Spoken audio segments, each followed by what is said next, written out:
Get Newcastle United FC updates directly to your inbox. Plus subscribe. Thank you for subscribing. Could not subscribe? Try again later. Invalid email.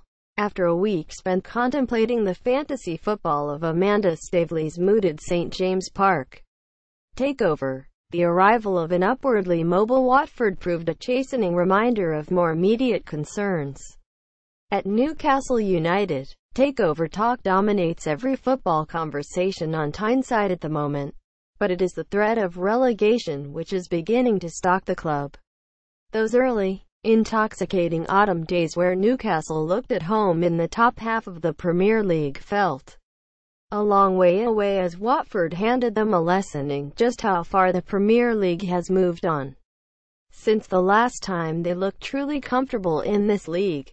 On Saturday they looked every inch a newly promoted team facing a long, hard battle to stay out of the relegation argument.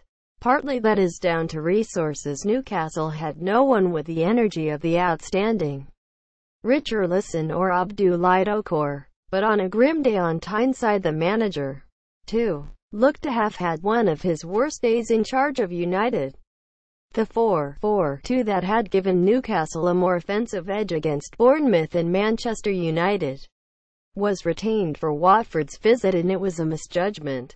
Whereas in those games the decision to jettison defensive solidity in a gamble that they might create more nearly paid off. Here it was well wide of the mark.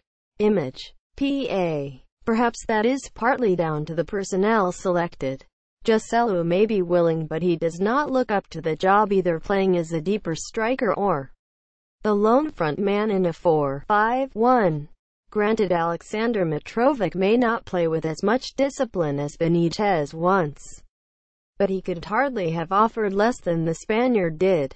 It is surely time to gamble on the Serbian on Tuesday. Newcastle have 1 goal in 4 games. None of their other combinations have clicked.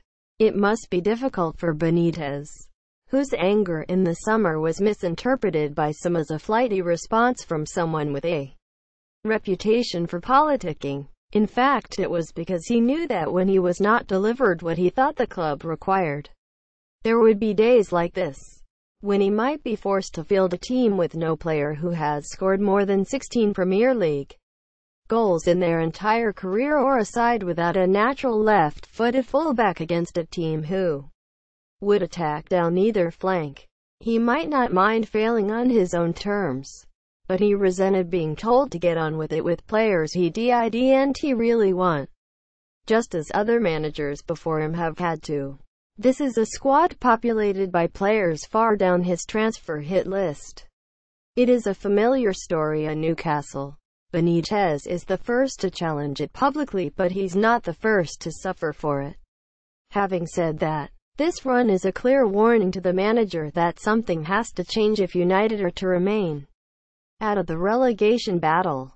This may have looked like a retread of those bad old days under Steve McLaren and John Carver, but the team's position isn't that bad, and the Premier League, as it was last year, is now divided between the top 8 and the rest. There are 12 teams scrambling to stay out of the bottom 3, and Newcastle just need to finish 9th in that mini-league or above.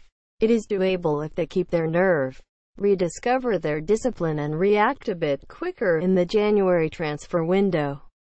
Poll loading. Do you think NUFC are in relegation trouble? 2,000 plus votes so far. No. It's just a blip. Yes. We're in trouble. The starting 11 did not feature their 3 best players this season: Mikel Merino, Christian Atsu and Jamal Lascelles, and when all 3 return they should look better. They are not good enough or deep enough to absorb those omissions. Talk of takeovers and what might be around the corner must be shelved. There are more pressing matters to address.